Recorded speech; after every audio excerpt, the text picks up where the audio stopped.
문자 볼게요. 드디어 5단원 처음부터 나온다고 생각을 하면 되고요. 그럼 이제 프린트물을 가지고 이제 진도를 나갈 거예요. 요약 정리를 보고 체계적으로 하나씩 한 번 더 다시 보도록 하겠습니다. 사실 이거 저번에 했었죠? 맞죠? 조금 빠른 느낌으로 살짝 템포를 이끌어가면 되겠네요. 자, 5단원 생태계, 생태계와 상호작용. 그리고 한 기출문제는 대략적으로 지금 만드는 중인데 110문제 급하게 더 뽑았어요. 이번 주 숙제는 기출문제랑 책에 있는 거 내용으로 복습하면서 문제 풀어오시고요. 오케이? 답지는 선생님이 중간에 보내줄 테니까 답지 필요하면 얘기하십시오. 자, 이번 단원에서 보다시피 우리는 생태계에 대해서 배워볼 거예요. 자, 홈트책으로 본다면 페이지가 몇 페이지입니까? 142페이지네요. 생태계. 생태계 제목도 당연히 생태계네요. 생태계와 상호작용이니까 가장 중요한 건 뭐다? 생태계에 대해서 먼저 알아봐야겠죠. 저번에 봤다시피 생태계입니다. 생태계. 우리가 살고 있는 생태계는 되게 다양합니다.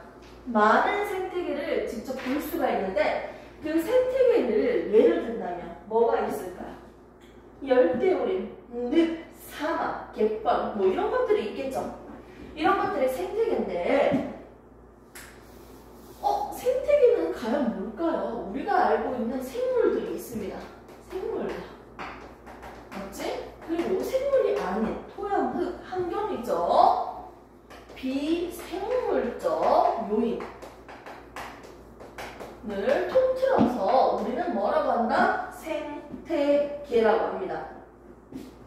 즉 생물적 요인으로는 뭐가 있었어요? 살아있는 생물 크게 세 가지가 있었죠. 첫 번째 생산자가 있었습니다. 식물이라고 얘기하면 되겠네요. 엽록체를 가지고 있으니까 강합성을 할 수 있습니다.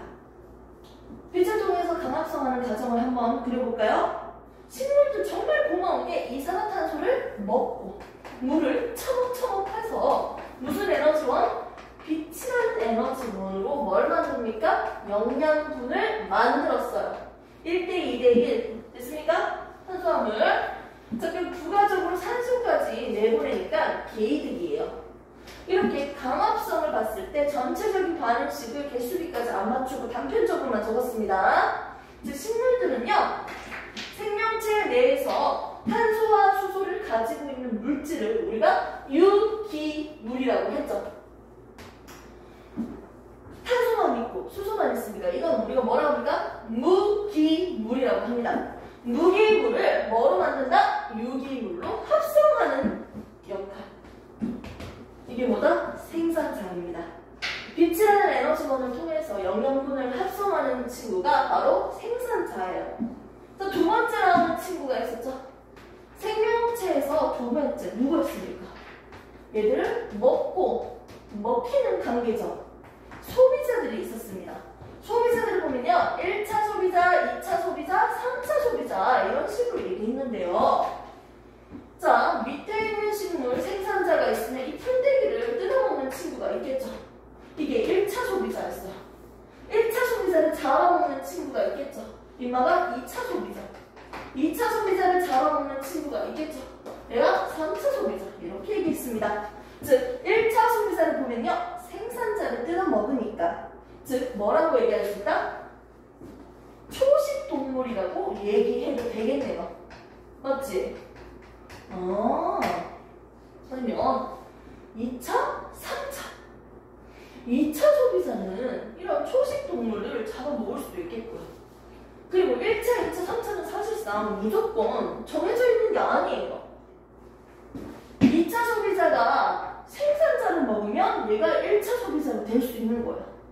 그러니까 자기가 먹고 있는 녀석에 따라서 자기 위치가 달라지는 거지. 1차, 2차, 3차.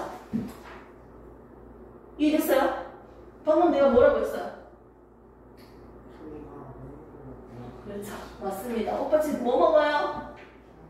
그렇죠. 몇 차 소비자예요? 1차예요? 자, 감사합니다. 자, 그래서 자기가 먹고 있는 영양분 유기물에 따라서 어떻게 1차, 2차, 3차가 된다는 거예요. 자, 그 다음에 세 번째 나왔던 친구가 있죠. 두 번째는요, 먹고 먹히는 거죠. 유기물을 먹어서 유기물을 전달시킬 거예요. 2차, 3차. 에너지도 전달되겠지만. 자, 세 번째 나오는 친구 있어요. 알죠? 분해자가 있었습니다. 분해시키는 친구라고 하는데 말 그대로 누구를 분해시킨다? 동물의 배설물이나, 맞죠? 생명체의 배설물이나 생명체의 사체를 분해시켜서 에너지를 얻는다, 영양분을 얻는다. 이 친구들을 우리는 분해자라고 했어요. 세균, 이런 것들이 있었습니다. 곰팡이, 맞습니까? 그래서 얘들은 분해시키기 때문에 원래 있었던 동물이나 이런 사체들은요, 유기물이야. 이런 유기물을요, 완전 분해시켜서 뭘 만든다? 단순한 무기물로 만드는 거예요. 다시 땅으로 들어가는 거예요. 땅으로 다시 돌아가는 거예요. 땅으로. 땅에서부터 어떻게 영양분을 만들어냈잖아. 식물이 막 땅에서 자라가지고 어떻게 영양분을 만들었잖아. 근데 이 유기물을 반대로 다시 분해시켜서 땅으로 돌려보내는 거야. 다시 순환하고 있네요, 전체적으로. 이렇게 해서 우리는 기본적으로 생물적 요인은 이 세 가지가 있었고요. 비생물적 요인으로는 뭐가 있었다? 토양. 또 뭐가 있었죠? 공기. 그리고 또? 태양. 맞아. 빛. 맞아. 태양을 좋아해요? 빛보다? 또 뭐가 있었죠? 물. 눈치 덕분이네. 똑똑합니다. 이런 것들이 있었죠. 여기에서 안 잡는 거 한 개가 있어서 우리가 배울 건데. 온도.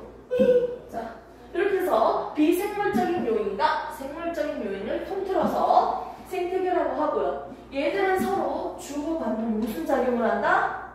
상호작용을 하는 하나의 시스템을 우리가 뭐라고 했습니까? 생태계라고 했습니다. 그러면 생물들끼리도 서로 뭐랍니까? 상호작용을 하겠죠. 오케이? 그리고 이 생물적 요인이 비생물적 요인이랑 서로 주고받는 작용을 우리가 뭐라고 합니까? 빛의 작용, 물의 작용, 토양의 작용. 그렇기 때문에 비생물적 요인이 생물적 요인한테 작용, 영향을 주는 걸 우리는 작용이라고 했고요. 그리고 생물적 요인이 환경에 영향을 주는 걸 우리는 뭐라고 했다? 반작용이라고 했어요. 기억나죠? 이렇게 해서 우리가 저번에 봤습니다. 이제 본격적으로 하나씩 한번 용어를 뜯어보도록 하겠습니다. 먼저 살아있는 개체 한 개 하나. 큰 단위를 쪼개서 볼 건데 사슴 한 마리. 이건 뭐예요? 하나의 개체에서 독립된 생명체. 이 사슴 한 마리만 있으면 이게 개체예요. 근데 사슴들이 모여있어. 같은 종들이 모였다. 사슴들이 모였다. 사슴 모임. 이건 뭐라고 합니까? 감사합니다. 저기로 이 개체들이요. 사슴만 있는 게 아니고 코끼리, 사자, 침팬지 되게 많아요. 여러 종들이 다 모여있어요. 그리고 식물도 같이 있네요. 소나무, 해바라기 이런 것들 있죠? 이걸 뭐라고 한다? 군집이라고 합니다. 여러 종들의 모임이죠. 그리고 생물들이 있는 거죠. 생물이잖아요. 그리고 생물적 요인들 다양하게 있는 거죠. 거기다가 비생물적 요인 한 명까지 포함되어 있으면 이건 뭐라고 한다? 생태계라고 하죠. 됐습니까? 정리가 됩니까? 근데 이제 본격적으로 하나하나씩 한번 뜯어서 이제 우리가 해볼 건데 생물적 요인과 비생물적 요인에서 조금 추가적으로 한번 암기를 하고 한번 지나가 보겠습니다. 생산자를 우리가 봤는데 생산자에서 대표적인 예들이 뭐가 있었을까요? 기억나는 거 있습니까? 여기 적혀져 있는 거 위주로 할게요. 식물, 플랑크톤. 조류. 이거 다 그냥 외워. 오빠 외우고 가 오늘. 자, 소비자. 그 다음에 보내자. 곰팡이. 버섯. 세균.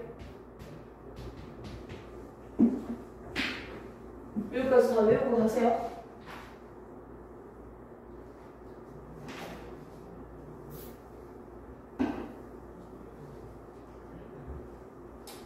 자, 그럼 저 오른쪽 프린트물 면 보시면 작용, 반작용, 그림까지 다 나와 있죠? 자, 이제 우리 본격적으로 뭘 하면 됩니까? 여기서 말하는 이 작용에 대해서 이제 배워볼 거예요.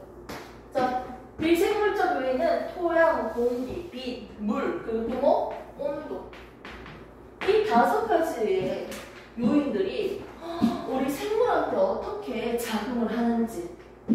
빛의 작용, 공기의 작용, 토양의 작용, 물의 작용, 온도의 작용을 이제 각각 배워보도록 하겠습니다. 다 외웠습니까? 감사합니다. 너무 쉽죠? 이 친구들은 항상 지각합니다. 이거 그 정도면 이 지각이 아니라 결석 수준인데? 맞죠? 특별한 조치를 지금 내리려고요. 이사님한테 보내려고요. 오늘 안 오면 내일 와야 된다. 평일 안에 와야 된다. 그러니까 협박을 해야겠습니다. 살짝. 어쩔 수가 없네요. 좋은 방법이죠, 오빠? 아주 좋은 방법입니다. 자, 보겠습니다. 이제는 첫 번째부터 5가지 요인 중에서 첫 번째 나온 게 뭐였습니까? 빛의 작용이었어요. 빛의 작용에서도 우리가 좀 여러 가지 나눴던 것 같은데 첫 번째 나온 게 뭐예요? 빛의 세기에 대해서 생물체들이 어떻게 영향을 받는지 배웠었고 또 나오는 요인이 뭐가 있었어요? 1조시간이죠. 1조시간 뜻이 뭐였어? 1조시간. 해 떠 있는 거. 해 뜨는 게 아니라 해 떠 있는 시간. 맞죠? 낮의 길이가 길면 장의 식물. 낮의 길이가 짧으면 단의 식물인데 이걸 이제 중요하게 볼 건 밤의 길이로 바라고 했어요. 밤이 짧으면 장의 식물. 밤이 짧을 때 꽃이 피는 거. 장의 식물. 밤이 길 때 꽃이 피는 거, 단의 식물이라고 했습니다. 세 번째 요인 뭐였어요? 화장이었죠. 순서가 바뀌어도 대략적인 거 이 3가지였습니다. 됐습니까? 그럼 3개에 대해서 하면서 우리는 결국 2가지를 봤어요. 첫 번째, 양념치킨. 그리고 음력이라는 용어가 있었고, 2번째 나오는 용어가 있었어요. 양지식물. 그리고 음지식물이라는 용어가 있었어요. 누가 보면 이렇게 받아쓰기 하는 느낌이 좀 크네요. 내용 정리라서. 자, 먼저 하나의 개체에서요. 햇빛을 많이 받는 부분은 양력, 햇빛을 잘 받지 않는 부분은 음력으로 발달한다고 했습니다. 잎의 단면을 옆에서 딱 잘랐을 때요. 가장 위에 있는 층 표피, 가장 밑에 있는 층 표피, 껍질이라고 하죠. 그런데 표피 아래쪽으로는요. 기체들이 움직일 수 있는 기공이 있습니다. 이 기공은요. 결국 뭐로 이루어져 있다? 공변세포 2개로 이루어져 있었습니다. 맞죠? 그리고 가장 위에는 왁스층이라고 해서 반짝반짝반짝반짝반짝반짝 즉 기름 같아? 물과 잘 섞이지 않았어. 얘가 증발 방지하는 수분 손실 방지하는 역할도 할 수 있겠네요. 이슬을 맺혔을 때 위에 물방울 이렇게 맺히잖아요. 흡수 안 되고, 맞지? 얘를 우리는 큐티클 층이라고 합니다. 그 안에 있는 한번 구성을 한번 보도록 할게요. 울타리 책상처럼 빼도 크기 질서정연하게 쫙 있죠. 이 조직을 우리는 울타리 조직이라고 합니다. 그리고 그 밑에 상대적으로 듬성듬성해서 기체들이 잘 통과할 수 있을 거 아니에요. 스펀지라는 뜻을 가지고 있었죠. 해면. 물을 잘 흡수한다. 스펀지. 그래서 얘는 뭐다? 해면 조직이었어요. 밑에 있는 거. 그 중간에 물과 영양분이 이동할 수 있는 물관과 체관이 있었어요. 맞죠? 물관과 체관. 단답할 조직이 있었습니다. 됐습니까? 근데 여기서 강압성을 할 수 있는 건 엽록체가 있어서 할 수 있는 건데 이 엽록체가 어디 있었어? 울타리 조직, 해면 조직, 공변, 세포에 뭐가 있다? 엽록체가 있다고 했어요. 항상 엽록체에서 강압성 한다 했잖아. 맞지? 그러면 햇빛을 많이 받는 빛의 세기가 셀수록 강압성이 활발하니까요. 울타리 조직이 어떻게 된다? 더 두껍게 발달한다고 했어요. 됐습니까? 네, 좋습니다. 이렇게 배웠고요. 양지식물과 음지식물은요, 다른 개체입니다. 양력과 음력은 한 개체 내에서 양력, 음력이었고요. 양지식물과 음지식물은요, 서로 다른 개체입니다. 빛이 잘 들어오지 않은 곳에서 사는 식물, 음지식물. 상대적으로 잎이 면적이 되게 넓고 얇게 발달되어 있네요. 양지식물은 상대적으로 빛이 잘 들어오는 곳에서 사는 식물이에요. 이렇게 해서 우리는 봤었고요. 이 관련된 그래프까지 우리는 봤습니다. 양지식물과 음지식물의 그래프. 자, 그래프를 보면요. 이게 뭐였어요? 빛의 세기에 따라서 내가 강압성을 얼마나 활발하게 하는지 볼 거예요. 강압성을 할 때 필요한 게 뭐였어요? 이산화탄소 먹어야지. 맞지? 물 먹어야지. 그리고 무슨 에너지? 빛이라는 에너지를 가지고 뭘 만든다? 영양분을 만든다는 거죠. 그리고 부가적으로 산소기체를 내보낸다고 했어요. 자, 그러면 강압성을 할 때는 뭐가 필요해요? 이산화탄소가 필요하죠. 이게 강압성이야. 맞지? 강압성. 강압성과 반대적인 게 뭐였어요? 호흡이었어요. 호흡은 뭐였어요? 밥 먹고 물 마시고 으쌰으쌰. 맞죠?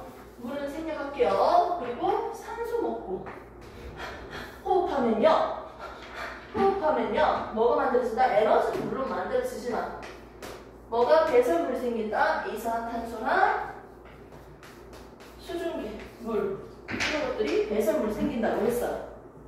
여기서 봤을 때 호흡을 하면 당연히 이산화탄소를 내보내는 거고 강압성을 할 때는 흡수하는 거지. 내가 강압성을 한다는 건 흡수하는 이산화탄소가 많아진다는 거예요. 내가 강압성을 더 많이 해. 그러면 이산화탄소 흡수량이 더 많아지겠지. 그래서 Y축은요. 순 이산화탄소 흡수량이었어. 호흡은 24시간으로 하지만 강압성은 언제요? 빛이 있을 때 낮에 하잖아요. 맞지? 주로. 낮에는 호흡을 하고 있지만 상대적으로 강압성이 활발하니까 내보내는 이산화탄소의 양보다 내가 흡수하는 게 더 많다는 거예요. 그래서 양수가 나오는 거예요. 양수가. 빛의 세기가 점점 세지고 있을 때 어떻게? 이렇게. 낮에는 양수가 나오는 거예요. 자, 하나의 그래프를 더 그려볼까요? 이 그래프를 좀 이렇게 그리면 안 될 것 같긴 한데. 자, 얘는 음지, 얘는 양지, 양념. 이렇게 양념치킨 생각나죠? 자, 치킨 좋아해요? 자, 양념 또는 양지식물입니다. 얘 같은 경우 포화점 어디예요? 여기서? 뭐가 맞아요? 보상점인데. 자, 얘는 보상점 어디예요? 여기서? 여기서 말하는 게 이게 뭐라고요? 보상점. 보통 새벽이나 저녁에 빛의 세기가 좀 약하게 되거나 또 더 세질 때 호흡하는 양과 강압성하는 양이 거의 비슷해서 어떻게? 내가 내보내는 이산화탄소의 양과 내가 흡수하는 이산화탄소의 양이 거의 비슷해요. 그래서 식물을 봤을 때 뇌가 항상 이 기공에서 이 기공이 딱 뒤에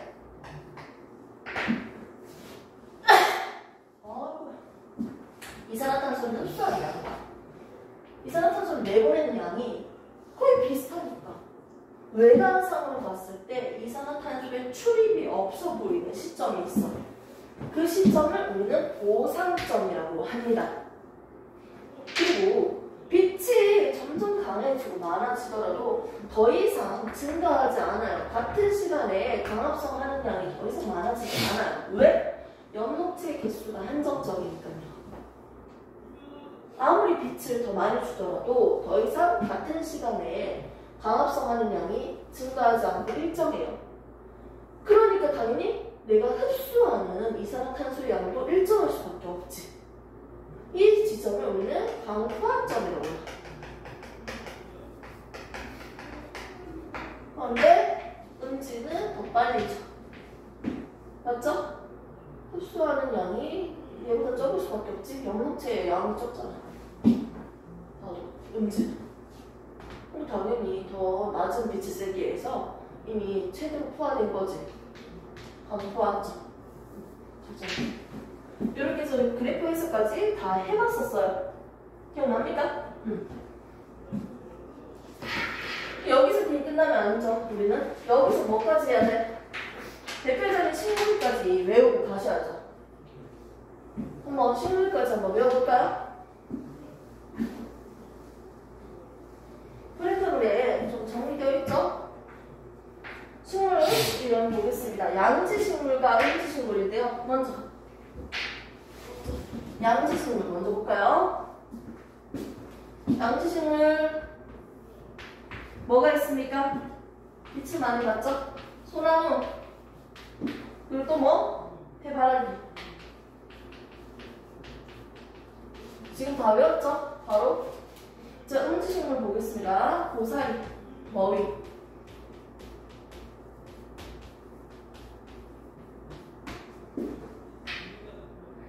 이렇게 보시면 됩니다.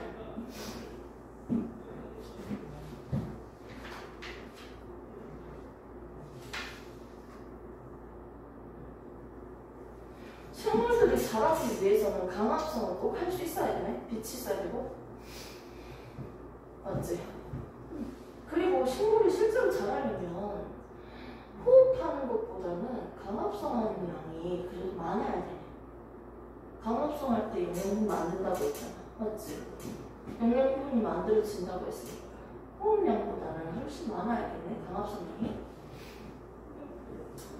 자, 그 다음에 파장입니다.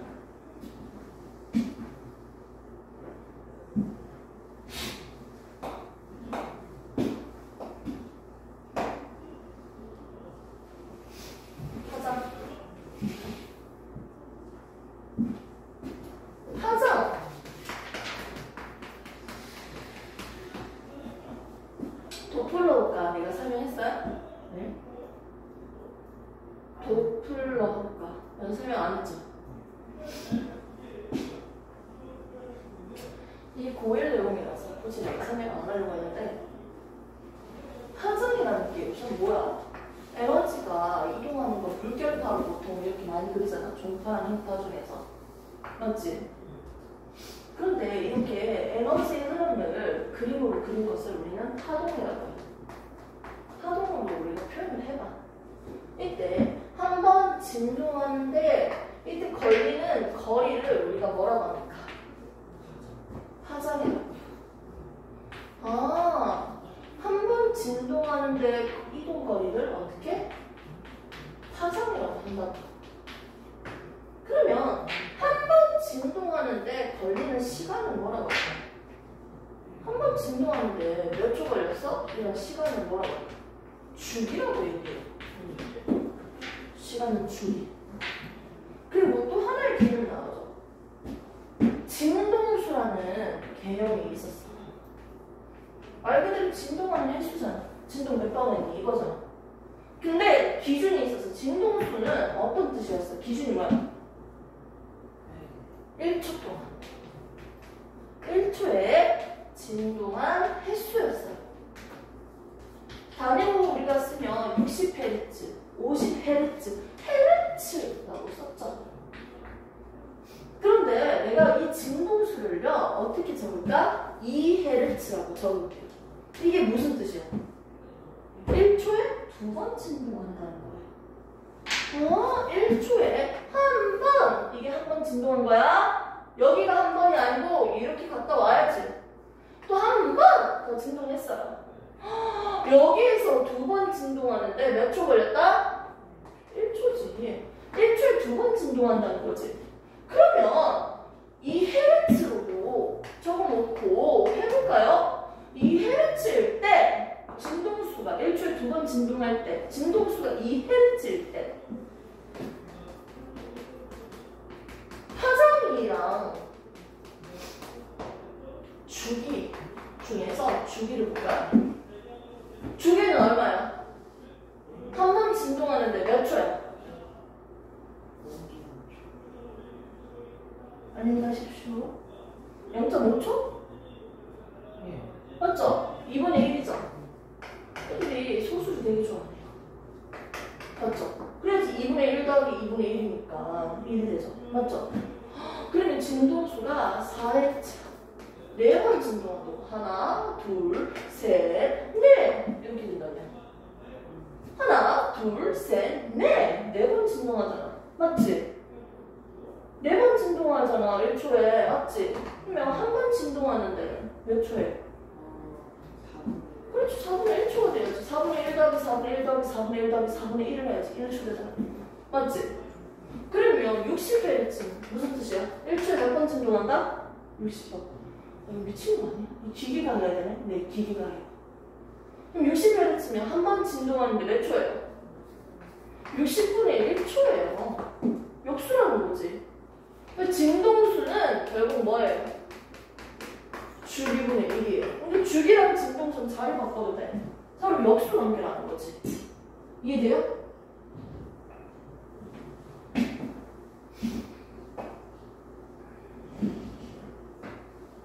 기본적인 거 아까 그냥 한 거야, 이거는. 도플러 효과는 가까운 물질일수록 구급차가 가까이에 있다가 멀어지는 걸 해볼게. 가까이 있었는데 멀어진다? 이런 느낌이야. 구급차가 멀어지는 걸 지금 파동으로 표현을 해봤어요. 가까워졌을 때랑 가까이에 있을 때랑 점점 멀어질 때랑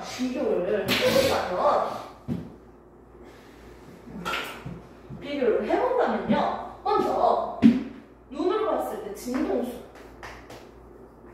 같은 진동, 1초에 진동하는 횟수는 누가 더 많을까? 얘지. 횟수는 얘가 적죠. 자, 파장은 한 번 진동하는데 걸리는 거리. 이 정도네. 애들 한 번 진동하는데 걸리는 거리. 이만큼이네. 월등하게 크네요. 파장은 얘가 크네요. 얘가 작고요. 맞지? 그 에너지 보세요. 맞죠? 에너지는 크고 작네요. 거의 진동수를 같이 봐도 되겠네요. 에너지. 맞죠? 에너지가 작네요. 됐습니까? 자, 그리고 색깔까지도 할 수 있어. 가까워질수록 무슨 편이라고 했다? 청색 편이라고 했어요. 우주될 때. 멀어질수록 적색 편이라고 해요. 적색. 됐습니까? 이렇게 정리할 수 있습니다. 내용은 살짝 갈릴각있는데 그 영상 올린 것 중에서 도플러 효과 한번 보시면 돼요. 찍어둔 거 있으니까 궁금하면.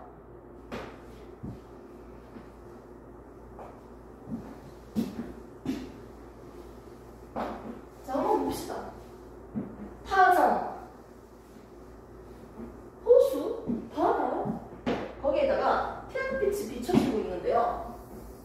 태양빛이 비춰주고 있을 때 이때 이 빛은요 색깔에 따라서 투과율이 달라져요. 물을 뚫고 들어가는 투과율. 자, 적색일수록 파장이 길었어요. 에너지는 작고. 적색은요 투과율이 낮아요. 그 다음에 그것보다 좀 더 투과율, 물을 통과하는 투과율은 황색이 조금 더 투과율이 높네요. 황색. 자, 그리고 그 세 개 중에서 투과율이 가장 큰 건 뭐다? 청색감이네요. 여기서 숫자가 적혀져 있는데 이 파장을 적어놨는데 이 파장이 어떻게 됩니까? 갈수록 점점 숫자가 작아져. 파장이 짧다는 건 에너지가 크다는 거야. 오케이? 진동수가 많고요. 자, 그래서 여기에 물속에 사는 생명체를 봤을 때 보통 다른 색들도 이용하지만 주로 적색감을 이용하고 있는 이 생명체, 얘는 녹조류예요. 자, 다른 색들도 이용을 하겠지만 주로 황색감을 이용하고 있는 거 누구? 갈조류예요. 맞지? 갈조류. 청색이랑 황색을 주로 이용하는데 그러면서도 황색을 많이 이용하겠네. 뭐 청색을 주로 이용하는 거, 가장 깊은 곳에 있는 생명체, 이건 뭐다? 김, 이런 것들이지. 붉은색 띠고 있는 홍조류. 그럼 얘 대표적인 예까지 한번 외워보도록 하겠습니다. 오케이? 자, 홍조류는요, 대표적으로 누구 있습니까? 알려주세요. 김, 우묵, 가사리 등등이 있고요. 갈조류는 미역이죠. 다시마 밥 쌈 싸먹으면 겁나 맛있는데 이게 그 맛은 아니야? 자, 그 다음 녹조류. 녹조류 봅시다. 파래 무침. 시큼시큼하게 식초를 절이면 정말 맛있어요. 청각, 김장할 때, 김치 담글 때 넣을 수도 있죠. 대표적인 게 다 외우십시오.